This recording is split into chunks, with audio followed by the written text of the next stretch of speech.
This is for your 0-degree haircut. We're gonna go over the things that you need first, then we're gonna step into blood spill. Blood spill is extremely important. Mrs. Rosicki is gonna jump in with blood spill with me, and we are going to go step by step what happens if you cut yourself and if you accidentally cut your client. It can happen with going around the ears, that sort of thing, but it is extremely important to make sure that you properly clean up, stop immediately, and do sanitation immediately. You do not want to spread disease. The biggest thing in our industry is safety and sanitation. We are just like doctors and massage therapists. We are inside people's bubbles.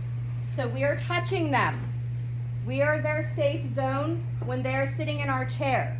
So we, as stylists, need to make sure that we are performing 150% all the time. Okay, sometimes you have to fake it till you make it, but this is where you're gonna learn. This is where you make mistakes. We want you to make mistakes. Please try to listen to Mrs. Rosicki and I and Miss Slater. Please try to make sure you're taking your time. Everybody write this down with an asterisk. You know what an asterisk is? Okay, it's an X and a line across the middle. So it's an X and then a line in the middle. This is one of the most important things. You're gonna write safety, sanitation, blood spill,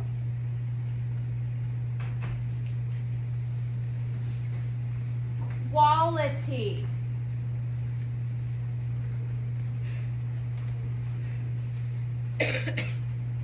The biggest thing, and I need all of you to understand this, when you are doing a haircut, precision is how you're going to keep repetition. You are going to retain your clientele if you give a precise haircut. You cannot, please listen, cannot rush through a haircut.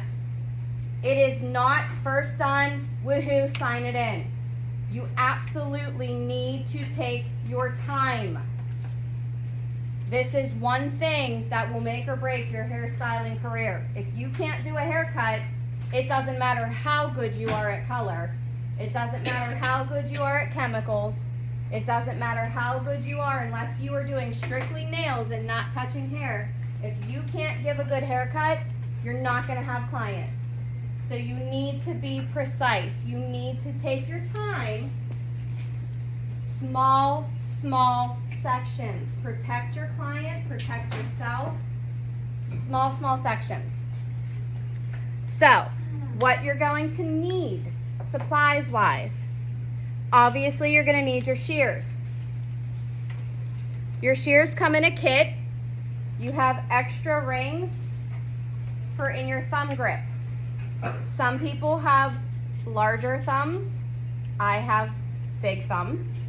Some people have smaller thumbs. So there's different sizes for in your thumb. You have a moving blade, which is this right here. The opposite blade of your finger tang. This is how you can tell the difference. This is your tang. I have pictures drawn on the board. We'll get more in depth in the actual parts of the scissors over there. You have your oil to make sure you're oiling your scissors or your shears to make sure that they properly move. If they are real tight, can you hand me that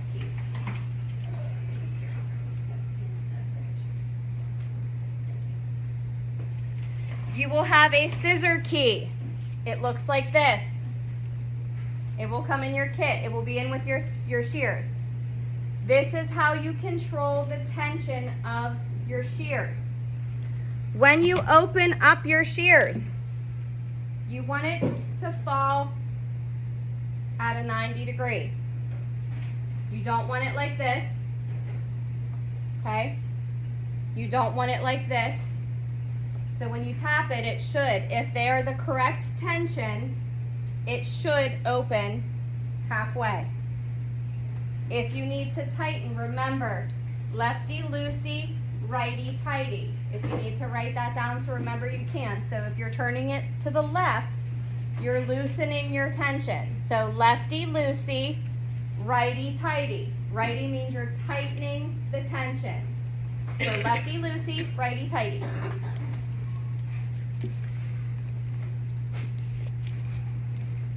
You have thinning shears. They have multiple teeth. This is how you remove bulk, or you help blend a haircut. You could blend a clipper cut. You can blend a scissor cut with your thinning shears. Same thing. Your finger tang goes here. You move it with your thumb. Okay? If your thumb is too big, you can pop out your ring. You always want to make sure that this plastic thing on the end of your shear is in there because it stops your blades. It is very important. If this comes out, you can actually overgrind your blades, which will cause dullness, and they won't cut sharp. They won't cut like when you're cutting, you want it to cut like butter, super smooth, like taking a butter knife through butter. Just glides right through. That's what you want. So if this piece is missing, you have to get a new piece because you will move your blades over top of one another except being completely parallel. So you don't want to do that. You're also going to want to have hand sanitizer and your water at your station.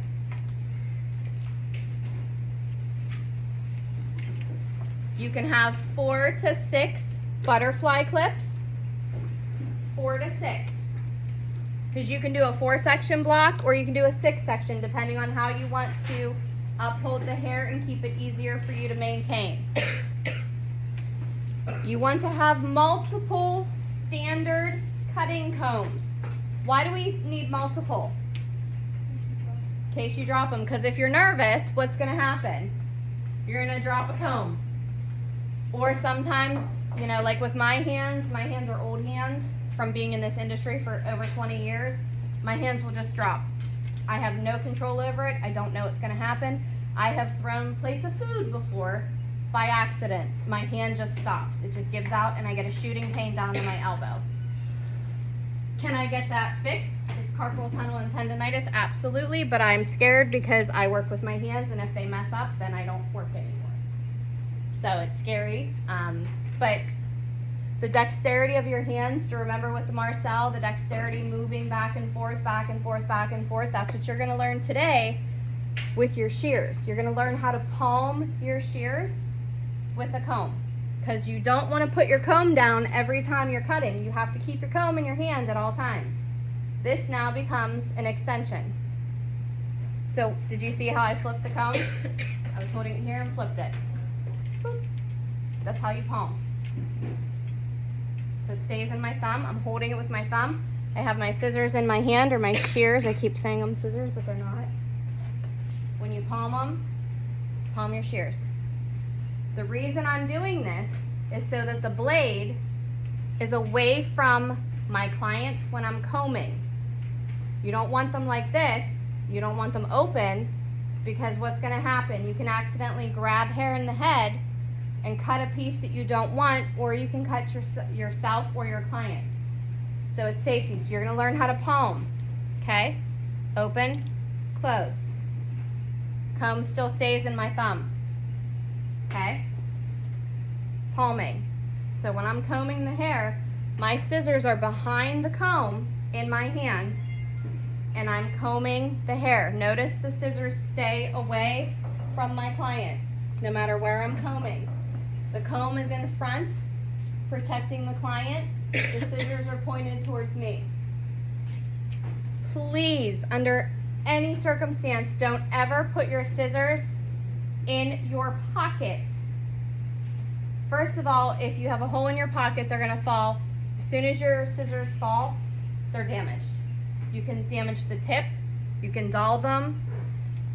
You don't want to reach in and grab your shears. If you're reaching into your pocket and your shears move and they're face up, it can go through your skin. These shears are extremely, extremely sharp. extremely sharp. Okay? It's very, very important that you make sure that you are protecting your client and yourself from these. Okay? These will cut you very quickly. Sometimes you will get a cut. You won't even feel it, and then you go to take the next section of hair and you see the blood. Immediately, everything down, you grab your blood spill. You need to make sure you clean it up. Absolutely 100%. There are a lot of bloodborne and blood passaging diseases that you could cause or give somebody if you have. Hepatitis C is a huge blood transferable disease. That could lead to pancreatitis. It could lead to liver disease, liver function, liver failure. You don't want to take the chance. Even if you feel like you cut yourself but you don't see blood, step away, do the proper procedure, clean it up, then come back. I've worked where I've had 6 stitches in my finger, and you put the finger wrap on with the gauze all over the finger, and you go from there. Okay? So what you want to do is you want to make sure that everything is on your station, ready to go. If you want to put a couple Band-Aids on your station, you absolutely can. And then that way, you're prepared. If it gets too bad of a cut and you need somebody to help you, please reach out to us. If you feel like you're going to pass out, sit down immediately and we'll help you. Okay? If there's anything that you need, let us know. In your blood spill kit, you will have a biohazard bag. This is because anything that has been contaminated with blood needs to be placed in this bag. And then you throw it away in a biohazard container.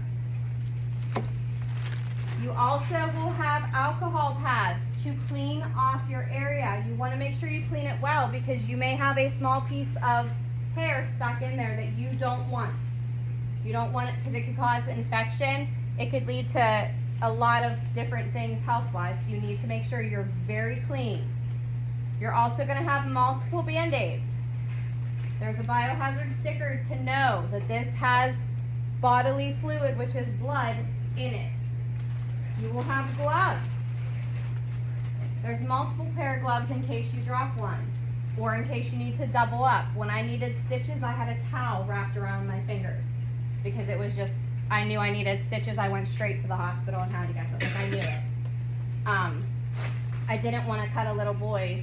He was moving very quickly and I cut and he moved, and when he moved I jerked to make sure I didn't cut him and I took my knuckle off. So it does happen. You don't think it's going to happen, but you need to be prepared. You need to make sure that you have the availability to clean up.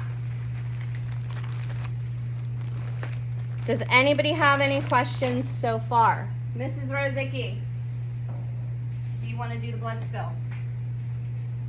Sure. Do you want me to do it? I mean, Okay. self-explanatory. So if you guys can open up, we gave you a bunch of different handouts so that you could see.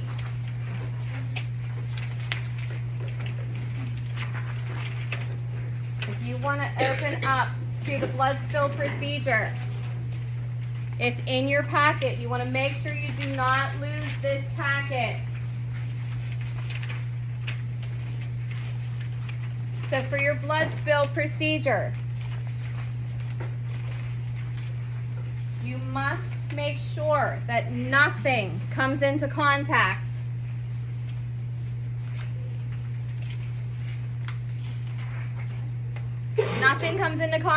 with your guest, your clients, or any coworker. You want to make sure that you handle that immediately. All contaminated materials are placed in the double bag which says biohazard. Timing of the service does not stop for a blood spill procedure. That is if you were taking the test. You're not taking a test. Anytime you cut yourself, you stop immediately. Immediately stop.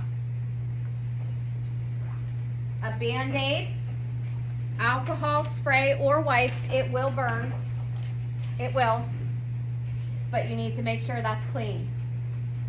There's gauze. If it's too bad, you can put the gauze on. Then you can put the Band-Aids around. If you need multiple Band-Aids, you could do that. Mrs. Rozicki and myself cannot apply a Band-Aid to you. We are not doctors. We are not allowed. You have to make sure that you could get it. Now, obviously, if it's really bad, we will have to get Miss Hutcherson. She can come over because she is in health occupations. If you see, it says a styptic pen. Sometimes different salons will have a styptic pen. Do you know what that is? They pop it open and they put it on and it stops the bleeding. It's like a Q-tip looking thing. It does burn, but that's okay. The safer you are, the better you'll be. That's why it's extremely important to only cut between your first knuckles. Don't go past your second knuckle. When you go past your second knuckle, two things happen. One, the tension in your finger loosens, so you don't have a nice tension grip on that hair. And your skin is meatier there, so it's easier to cut. So you always want to stay in front of that second knuckle, okay? Be careful going too far towards the palm. You can cut your palm as well. You just want to stay from the fingertips to the second knuckle in. That's where your hair will be the most tension that you can hold. When you're doing a haircut, tension is precision.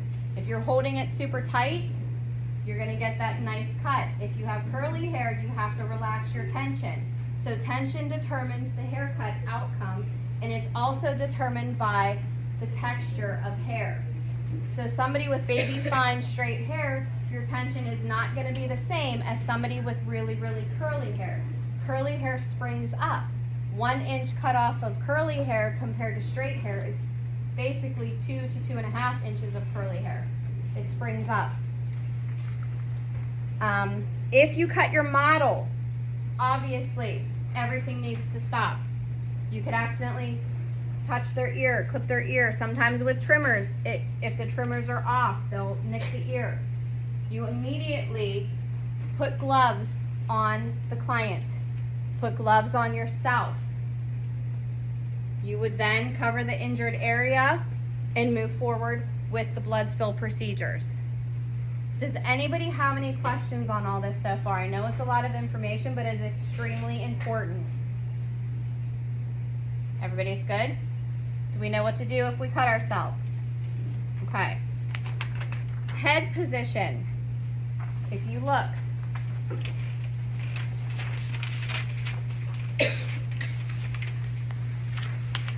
should be on the last page.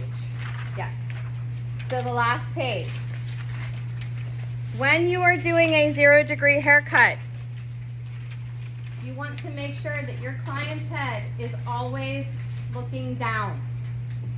The reason is, have you ever seen those memes or the TikToks where they get their hair cut and then they look up and they have extra hair at the bottom and then they have a straight line on the top because that hair has been missed by the haircut?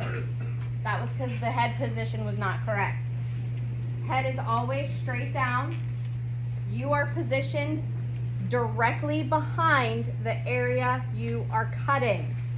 If you are cutting the side, you move to the side. You must be parallel to where you're cutting, every which way around the head. If not, you're going to over direct that hair.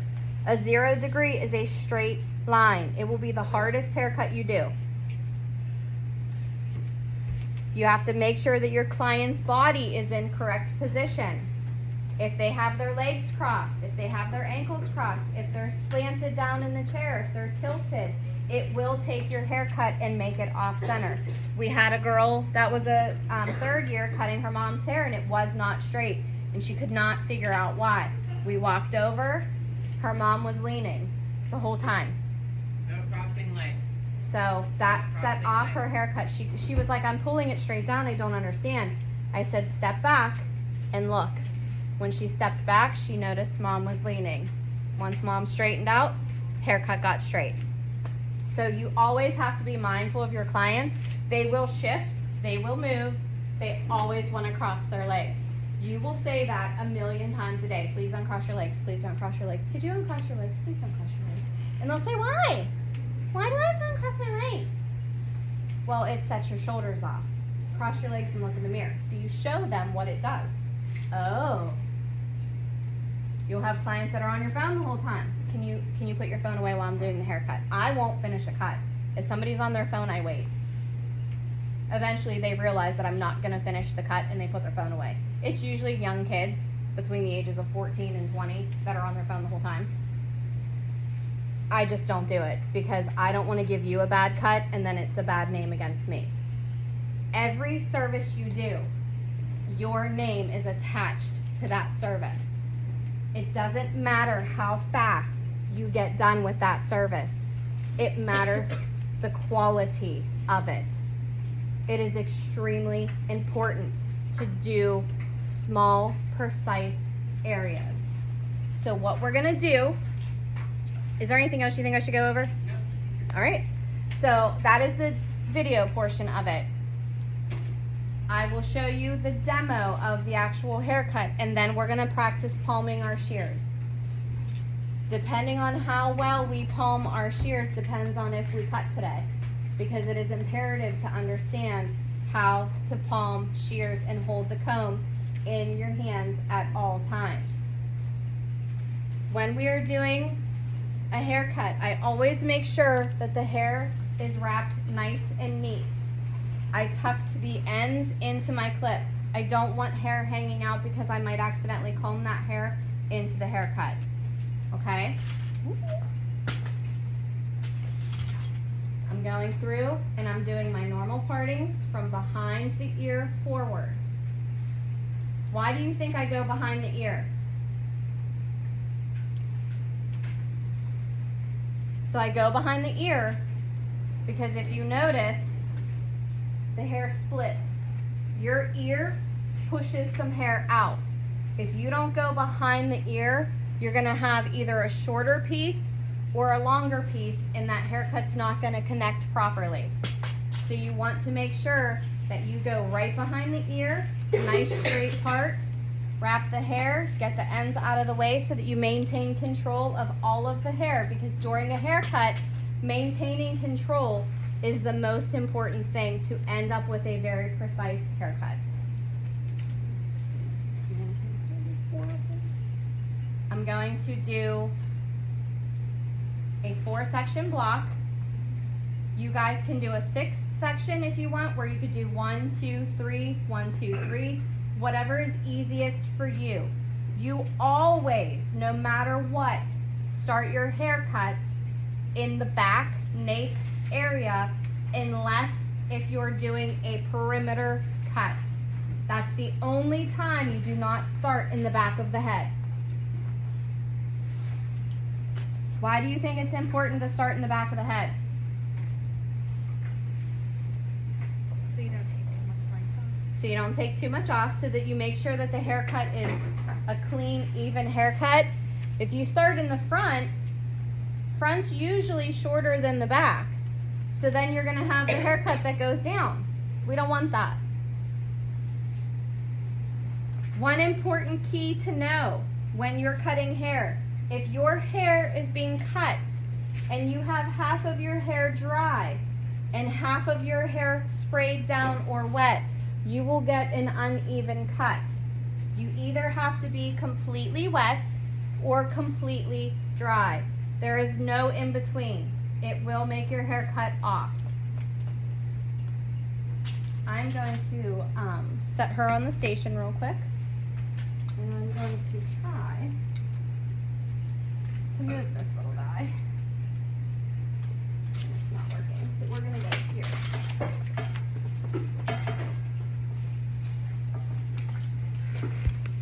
So we're gonna pop that over. And I use this because I want to make sure that I can put my client's hair down. You are going to need to make sure that you have a Sanex strip. And you're going to make sure that you have a cape, that your client is properly draped. Sometimes, if somebody has really, really curly hair, you're not going to shampoo them first. She is not getting shampooed today for demo purposes. I'm going to make sure that her hair is completely saturated. I'm going to have my comb and my scissors palmed in my hand, okay? So as I'm combing this hair, we're gonna make sure that we comb all of the tangles out. The hair is straight down. I then palm my comb. My shears are facing me. I'm gonna go in, I'm standing directly, feet hip length apart, directly parallel to my client's head. Well, that wasn't exactly parallel. See, it happens to us teachers as well, where they just fall off. She had a rough night last night, it's okay. She played 3 soccer games. So, I'm just gonna stand, hip width apart, okay? Flat foot, not leaning to one side or the other. Your body position is extremely important for your haircut and for your future of your back, your neck, and your shoulders. This is a very, what's the word I'm looking for? I don't want to say grueling because it's not grueling, but it is, you know, it works hard on your body. So you need to make sure that you are ergonomically standing correct for each part. So I'm going to take literally a 1/2 inch section. I'm not going a full section. Little sections. I can't stress it enough. Please don't rush through this. Going to take my comb and take a small section.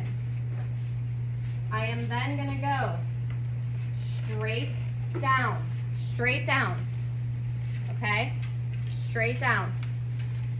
I'm going to place my comb in my non-cutting hand, holding my comb. I'm going to come in palm to palm, standing like I'm supposed to, and I'm going to cut. That doesn't take anything. So my client's head, making sure it's facing down.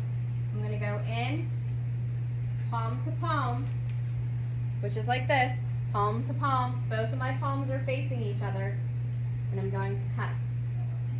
Then I'm going to sidestep just a small amount so that I'm standing parallel to where the hair is being cut. Listen, Paula does not want to get her hair cut today. She's going to go on the list of not servicing again. My clip fell. Sorry. Alright. We're just going to do this. Mrs. Rozicki, this is not my favorite mannequin. Grab a gripper from the, Do we have any grippers on the chairs? you know, grab it out of the table. Or should be one in there. You have one? Perfect. Thank you. If that happens, try to fix it. Okay. Nope.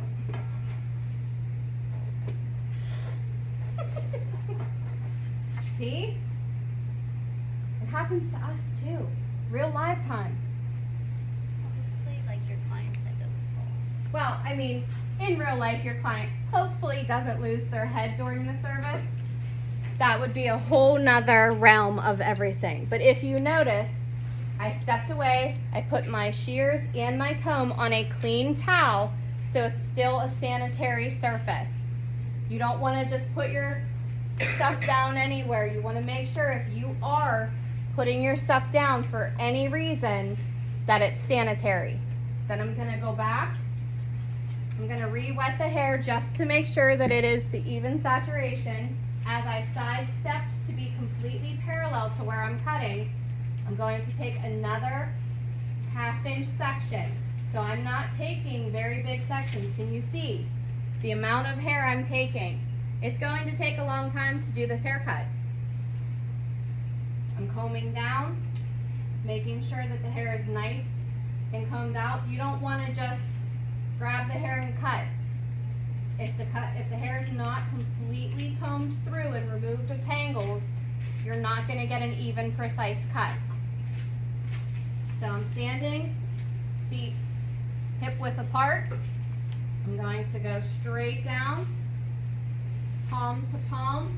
So I'm going to step out so the video can see palm to palm, and I would cut. I'm not cutting because if I cut like this, I'm going to pull more towards me instead of straight down because my body position is off. So straight down, and I'm going to cut palm to palm following my guide. My guide is that very first piece of hair that I cut. I'm going to bring everything to that length. Are we allowed to cut to any length, right? No. No, because you need this mannequin for the next couple years. So we just want to take an inch off. We don't want short hair, okay? We will, Mrs. Rozicki, did we decide what mannequins they're going to use today to cut? No, I mean, they're personal mannequin. Yeah. They get to choose Okay. whether they want Samantha or Tina. You can pick one of your two. If you do not have a kit, then we will have to give you, you'll use the, Come and talk to us. yeah, individually. we'll assign you a mannequin to cut. That way you're not cutting one that's already cut and super short. We want to make sure you have the same amount. Do we take the guide into the section or do we leave it out of the section? So what you're going to do is it's going to be, there's two types of guides. You can write this down. There's a stationary guide that you bring everything to. Okay? There's a traveling guide that moves throughout your haircut. A 0 degree is a stationary guide. You don't move that guide. Everything goes to that section. So every piece is going to come down to this guide right here, and I'm going to cut a little bit, and then I'll resection it and bring it straight down to that guide. So it's straight down, 0 degree, no elevation. When we get into layers, that's where we'll have a traveling guide because that layer is going to travel with the guide throughout the entire head. This is a 0 degree stationary guide. So everything comes down. When you are doing the side, your client's head then becomes upright.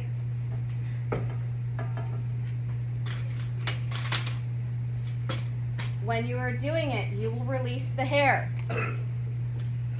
making sure that it's completely horizontal partings. So the horizon goes straight across the sky. So horizontal partings, you're going to drop a piece down, drop another piece. When you get to the ear, you're going to unhook both clips, take a little section from behind the ear and a section from in front of the ear, and you're going to have it straight down, 0 degree, straight down, no elevation. Following your guide, you're going to connect it. And then you'll take a horizontal parting, bring it straight down on the side. You will be standing parallel, feet hip width apart, straight down. Okay? Does anybody have any questions on this at all? Mrs. Rozicki, do you have anything to add? Okay. All right, guys. That's your demo video for 0 degree haircut. We are going to practice palming your shears with a comb. So if everybody could go get a couple standard combs in case you drop one, we're going to work on that first.